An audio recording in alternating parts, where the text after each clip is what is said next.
So if you're honest with yourself and you work diligently towards whatever that goal is, and you're disciplined in whatever aspect that is, I think the wealth and the finance stuff will kind of be a manifestation of being true to yourself. I am Christina Suter, and this is the Real Estate Breakthrough Show, where we talk about the reality of real estate, the mindset you need in order to face the reality of what it is, and tips and tricks to get you moving forward in investing. I am your host, Christina Suter. And I have Scott Lewis with me with Spartan Investments. Now, this is not the first time you guys have seen Scott. I have had Scott before. I think if you go back mid-COVID period, so it might almost be 3 years now, 2.5 years, you'll find another REB or Real Estate Breakthrough interview with Scott. And he was actually a guest speaker at Phoebe Pasadena. And I have invited Spartan back to Phoebe Pasadena. And I'll tell you guys why. 2 reasons.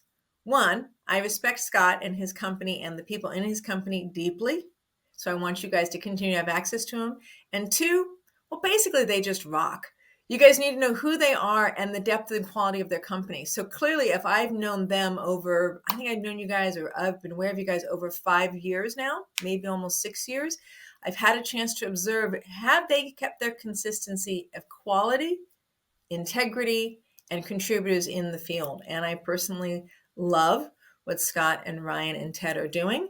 And I love what you guys are up to. So I have brought you back to my platform to share you guys again with my following. But I think it's even more important that we continue to have a conversation about what you guys rock in. What are you doing? And I'm also going to ask, where are you going to go during this upcoming recessionary period? And then our usual questions. So Scott, why don't I show your guys' website and welcome you to the show? And why don't you tell us a little bit about how you got started in real estate? Yeah, mine's a little non-traditional. I didn't have a finance background. I didn't do real estate in college or anything like that. I don't come from a real estate family. It was kind of a tangential path into real estate. I started out graduating from college in a traditional sales job in biotech. And then I actually quit my job and joined the Army, went active duty for 4 years and came out and was working for the federal government, and just realized that, man, I didn't really enjoy that. It was not a great experience. The full-time Army I learned a lot, but it was a little bit too much for me to be on active duty, and some pretty bad and stupid stuff happened at that first company. So I was just kind of tired of being at places that sucked and didn't let you kind of fulfill your full potential and really just act like a human being. So went to look at, like, what am I going to do? And real estate was something I was always interested in. I read Rich Dad, Poor Dad like everybody else, but I also built homes. That was my only exposure to real estate, was being a framer in high school and college. So I really liked the built environment. I didn't have any experience in it, but what I did have is all kinds of tangential stuff in strategic planning, risk management, project management, leadership, like operations, that kind of stuff. And that's really kind of like, I found some partners and started the business, and we started house flipping to kind of keep it small right out of the gate. And then gradually, as we got more and more experience and more like funding in the ecosystem, we jumped up to self-storage. And it really seems to have worked incredibly well. I think you guys also used to do mobile home parks for a little while in there in the middle. We have a couple of RV parks that are man camps that are in the Permian Basin, and we built one mobile home park just because it was a really great opportunity to build one, which is very rare. But we sold that off. We don't own or operate any mobile home parks. Again, those RV parks in the Permian Basin are really there for the workers just to, like, go to bed at. They're definitely not a destination by any means. So tell us a lot more about why self-storage. I mean, I have some guesses as to why self-storage as an industry, but also why self-storage for your company. Because I hate people. So you do not hate people, Scott. You do not. You're very good with people. You might be suspicious of people. Okay, you tell me. Tell me your story.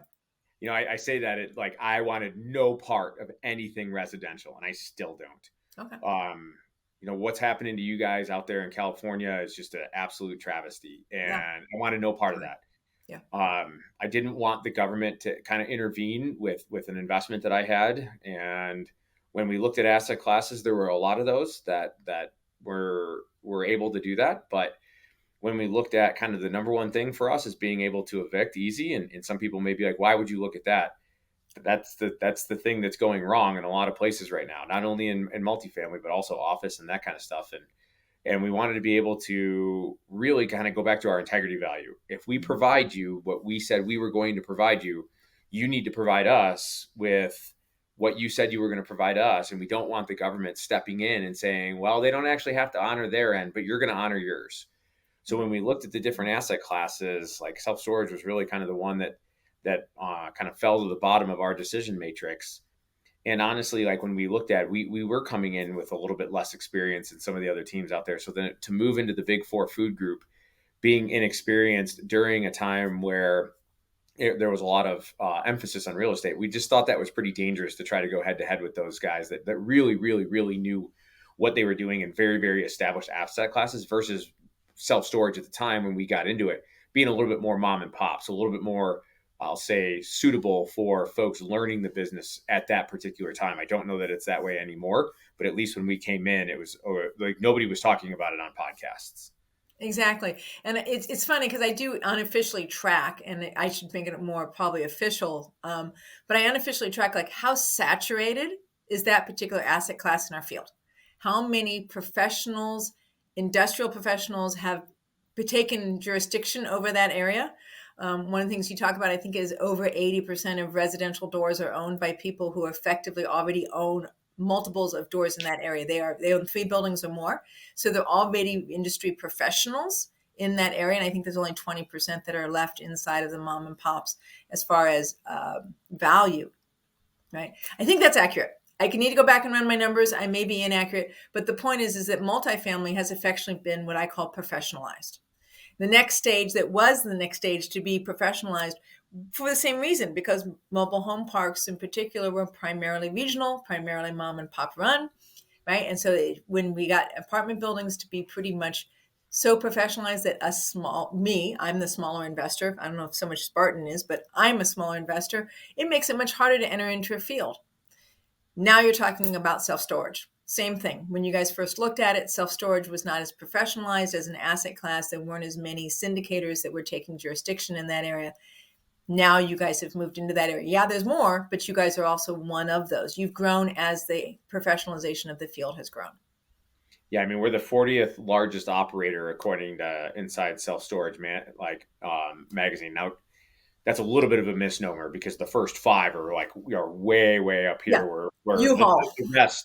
the rest are like way down here, right? That's right. So, but still, I mean, we are considered a large operator at 65-ish facilities. And now kind of coming into the space, the amount of competition we're seeing today in this specifically self storage than we did call it 6 years ago.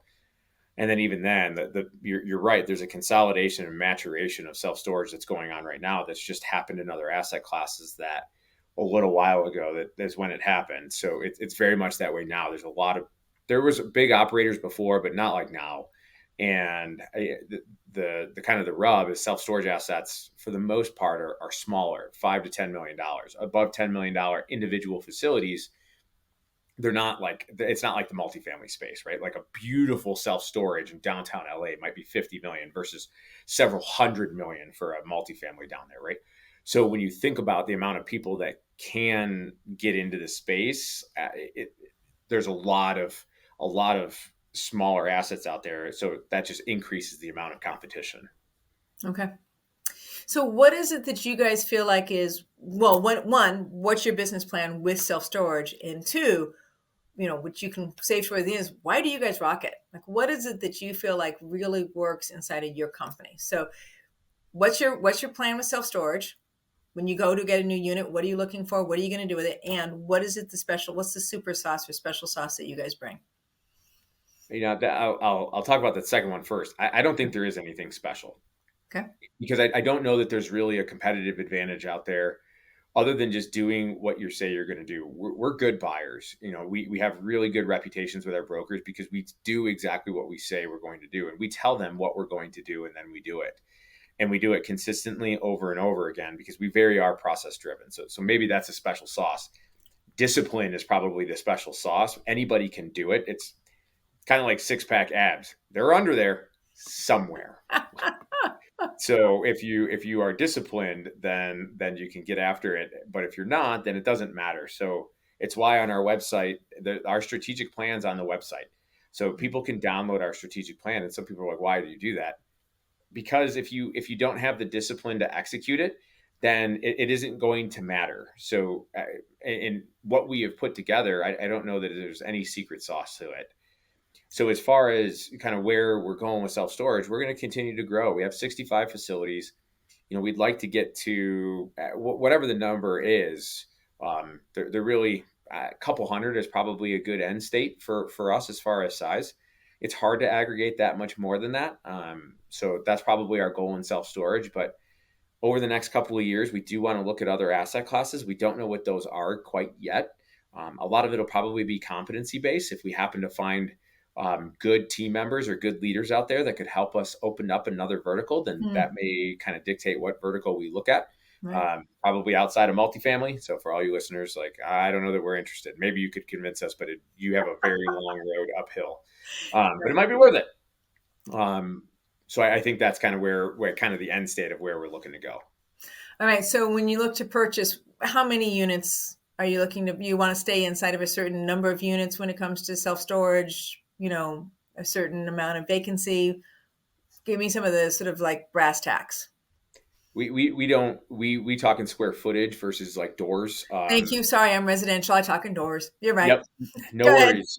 So for us, I don't know, our kind of like 5 iron down the fairway. If we're buying existing, we do build. But if we're buying existing, anywhere from 50 to 80,000 square feet, we'll take anything from something that's relatively stabilized that's going into kind of our income fund to a hot dumpster fire that we have to turn around.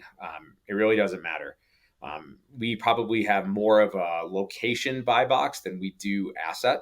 Okay. We stay away from the primary markets. We're in secondary and tertiary markets, and we try to buy where we already have assets so that we can get economies of scale with our operations team.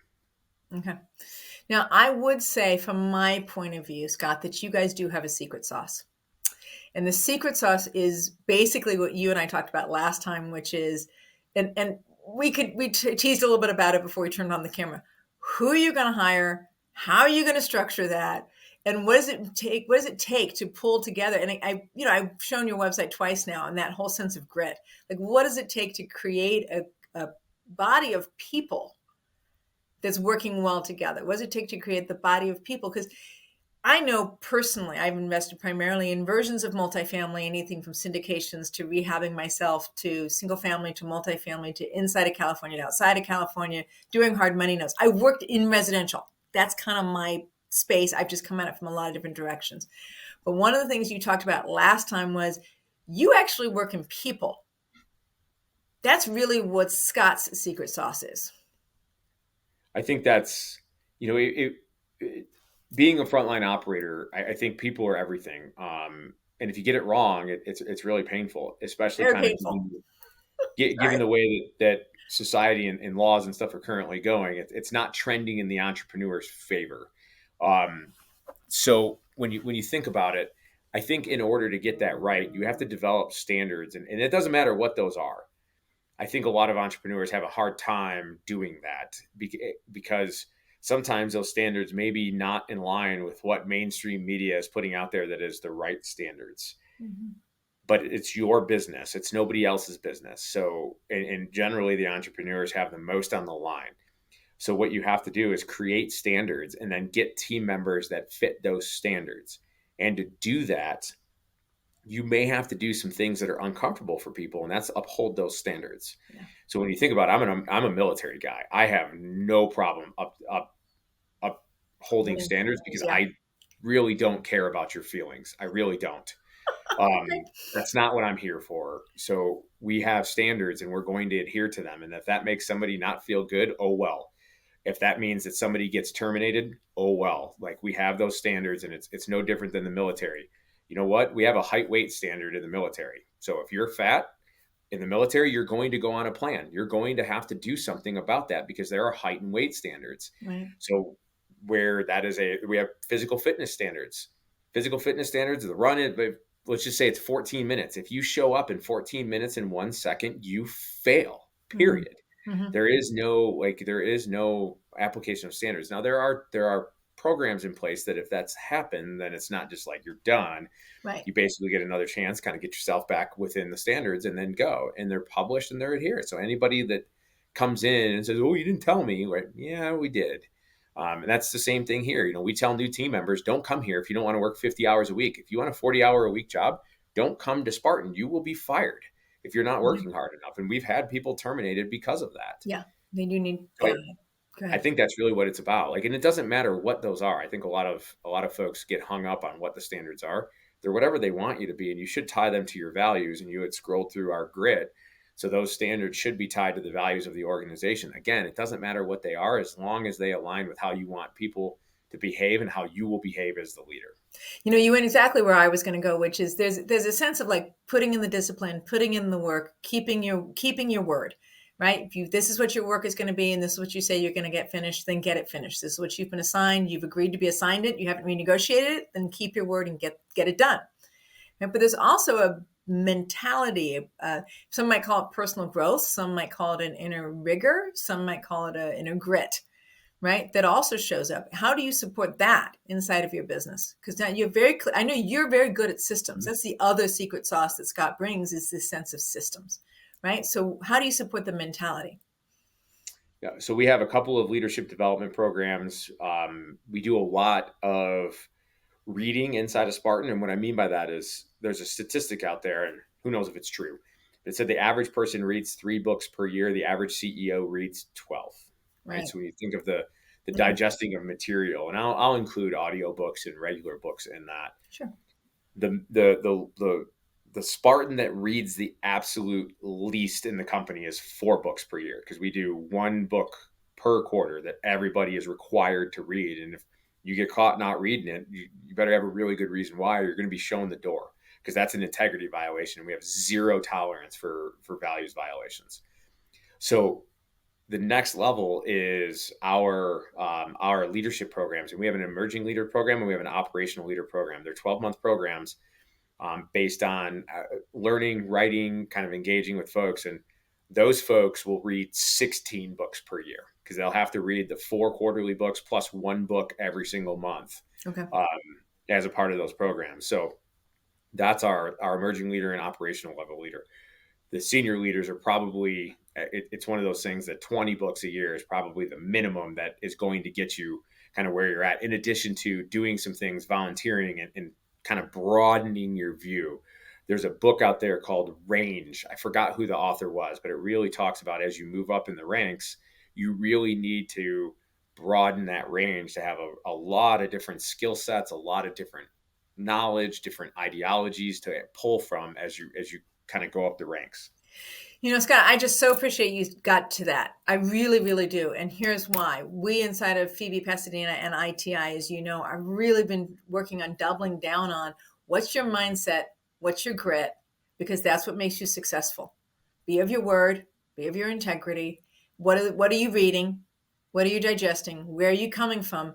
Because that defines your success. And it defines your success to me in 2 ways. It defines your success financially, or in investing, which is our focus, but also defines your success with yourself.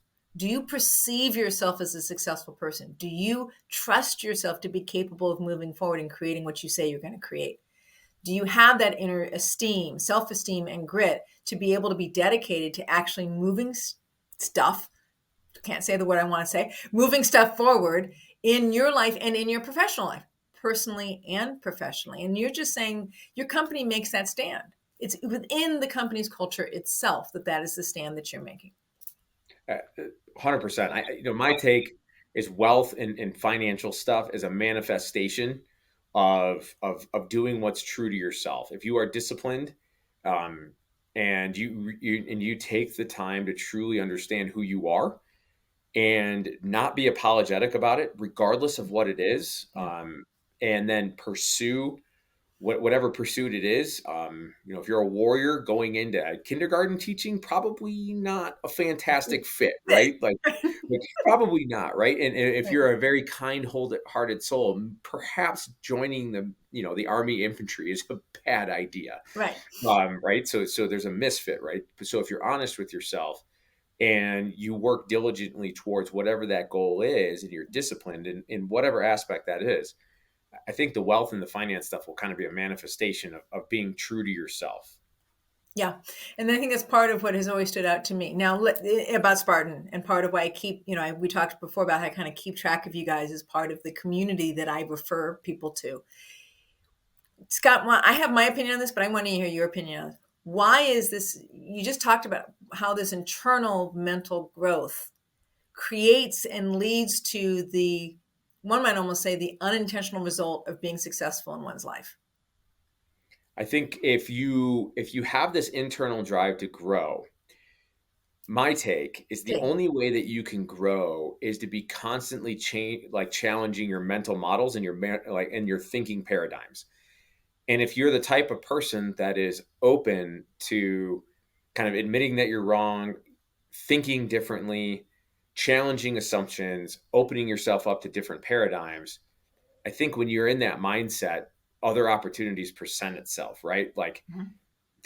if you're closed-minded, you most closed-minded people are relatively myopic, right? Their They're field of very, yeah, view like very is narrow. this, right? Yeah. Which means if you think about your peripheral vision and you do this, right? Like you lose a lot of the stuff that's over here.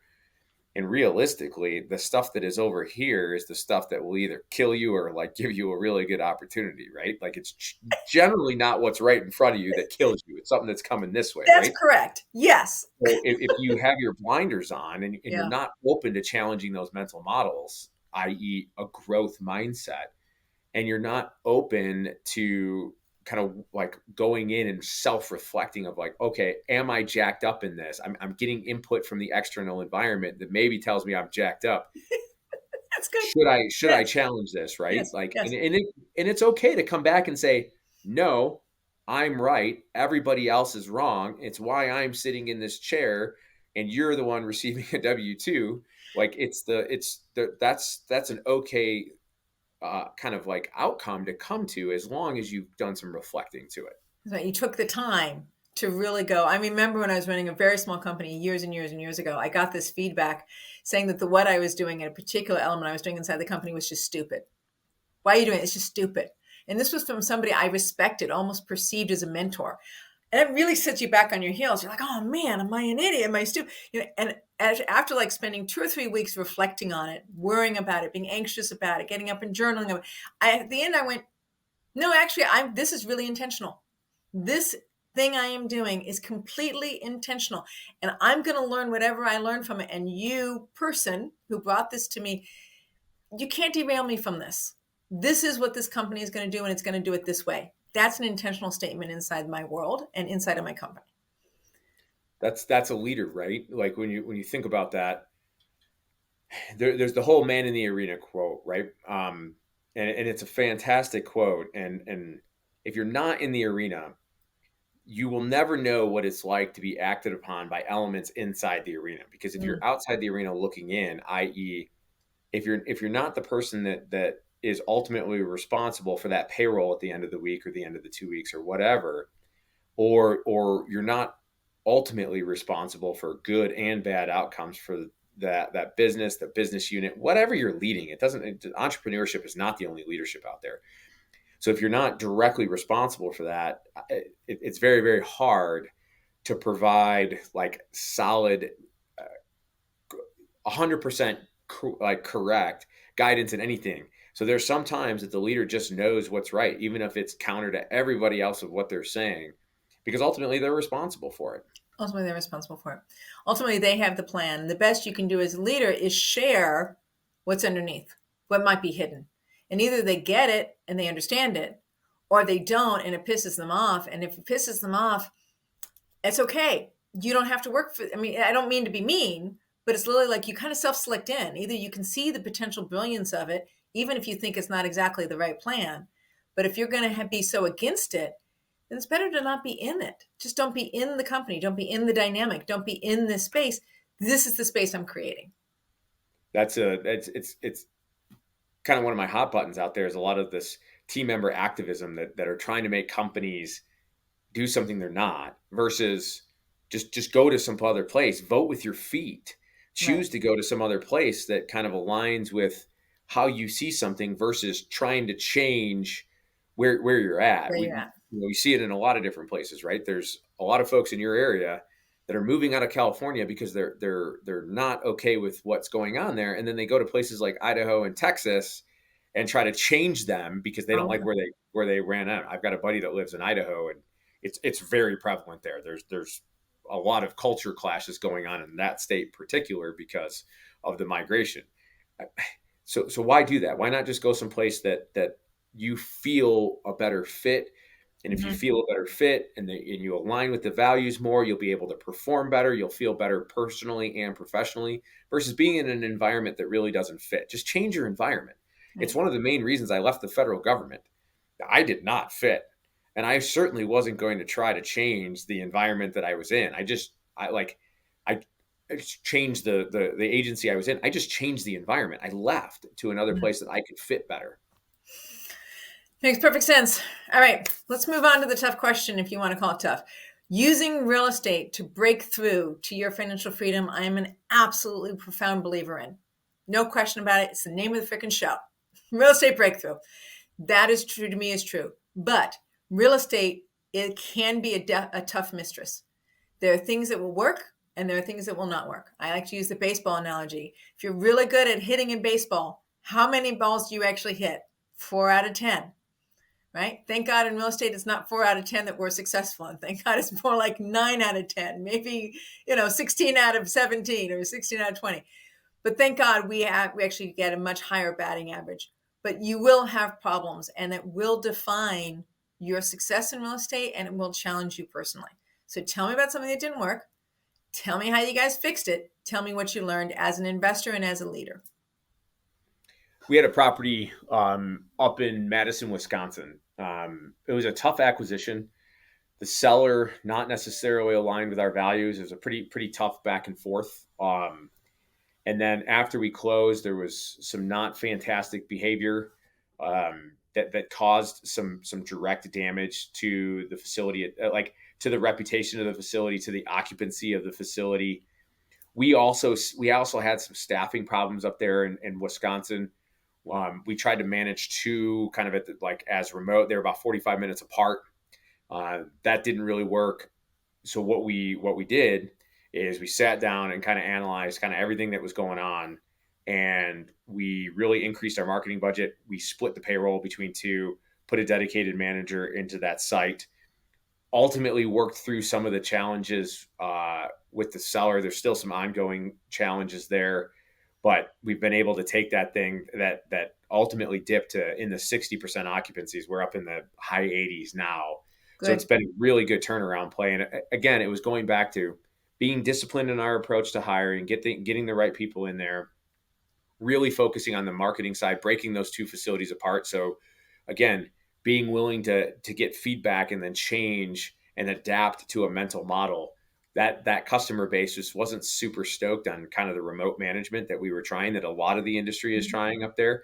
Very student based, very transitory, and that tends to be higher turnover. So having somebody there is very impactful. So then it took us about a year, but we were able to turn it around, and now it's doing okay. Okay. What did you learn as an investor? What did you learn as a leader? Uh, I don't know as an investor because I'm an operator, so I Well, don't what did you really. learn? What did you learn as an operator then? And then what did you learn as a leader? Go ahead. I think as an operator, that staffing plans probably shouldn't be uniform across the board, and kind of like making sure that kind of those standards that I talked about get pushed all the way down, even to your property levels. That was part of the Mhm. problem there. The people that were getting hired didn't fit our standards. So once we started applying them and we got good team members in there, it started to turn around. Um, Kind of overall as a leader, probably very similar. Yeah. I wasn't the one actually doing it, right? We have multiple layers of team members that were actually executing that, but just kind of really like seeing that overall of what can happen when you really put resources to something, develop the plan, and then let it go. It really was a good turnaround play. Good. Nice job. Thank you for the description. Because, like I said, real estate's great, but most of the time there is at least one problem, if not several problems. Many of those problems are not lethal to a particular investment, but some of them can be. And being capable of being a problem solver, finding solutions, being able to use your natural skill and talent and grit to be able to find that solution, to me, is actually as important, if not more important, than your capacity to do due diligence and run numbers. I, I always say that like a bad operator can jack up a really good deal, and a good operator can turn something around that is going sideways or that's been a bad deal for somebody else. Like really, if you're an investor, bet on the team. Don't bet on the deal. A pro forma is just fooey business, anyways. Like it's a best guess. Like we can all sit here and be like, oh, we got all the. It's a best guess. That's why it's a pro forma, right? That's right. So really check the pro forma, make sure that the team isn't using crazy assumptions, right? Mhm. But as Mhm. long as the assumptions are in line with what it kind of should be, pay attention to the team, dig into the team, like who are the people behind it, because those numbers can look fantastic. My Ryan invested in a Ponzi scheme, right? Like I'm Right, serious. right. Like the guy's in jail right now, and the numbers look great. The team not so much, right? So So far, I've never managed to invest in a Ponzi scheme, but I'm not saying I would never invest in it. But I am I spend anywhere from 6 to 8 hours doing due diligence, not just on the asset as an investor, right? Because I'm primarily a passive investor these days. So I spend anywhere from 6 to 8 hours doing due diligence, and at least 4 or 5 of those are on the team. What were their previous businesses? I do a background check on them. I then mhm. find out what their previous businesses are. I will find out about previous businesses. I'll go to rip-off report. I confirm that their LLC is current and up to date. Like just some of the real stupid things. If they tell me they own certain assets, I will confirm that their name is actually on those assets as a way of avoiding Ponzi schemes and as a way of ensuring what's the quality of the team itself. I also do personal interviews. Same thing, like, hey, dude, who are you? Before I give you $100,000 of my money, I need to know who you are and how you're going to show up. It's an easy thing to ask. Ask how do you make decisions? Yeah. Most people, if you ask them how do you make a decision, they can't tell you. Yeah. They can't walk through a structured framework to actually make a decision. And it's one of the big things for the Army that we have, and I've taught the Spartan team is an adaptation of what's called the military decision making process. It is a structured decision making framework to make decisions in complex and ambiguous environment under the threat of not coming home, right? That's what it's designed to do. So Right. if you ask a team, how do you make a decision? I bet you they can't answer it. Where I can rattle off all 7 steps of the Spartan decision making cascade, which is that adapted version. I can walk you through kind of each step and kind of how we're going to make strategic level decisions. And there's another book out there that I recommend. It's Thinking in Bets with Annie Duke. And Okay. in the book, she really talks about outcomes are the summation of skill and luck. So it's not enough to dig into an operator's track record. You have to dig into the decision around that track record, because what you don't want to do is invest with an operator that has no skill that got really lucky, because you can't repeat that. It's why our one mobile home park that you asked me about, we produced 160% return in 20 months. Right. That to me is a failure. And the reason I say that is because it was luck. The Well, skill was exiting it when we did, because that was right at the height of COVID, and we flew over that property and there's still like 20 homes out there 2 years later.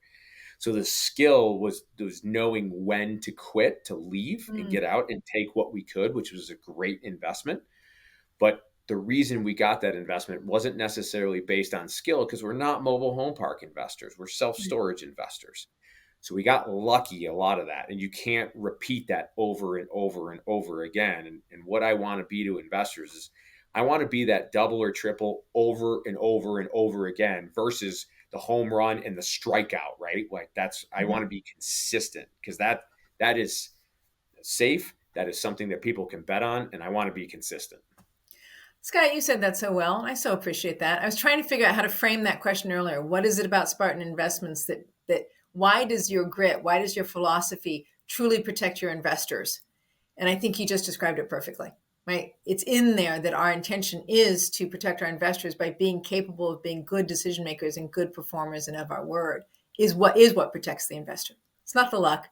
It's not just the due diligence on the asset class, right? It's the choices you make as a team.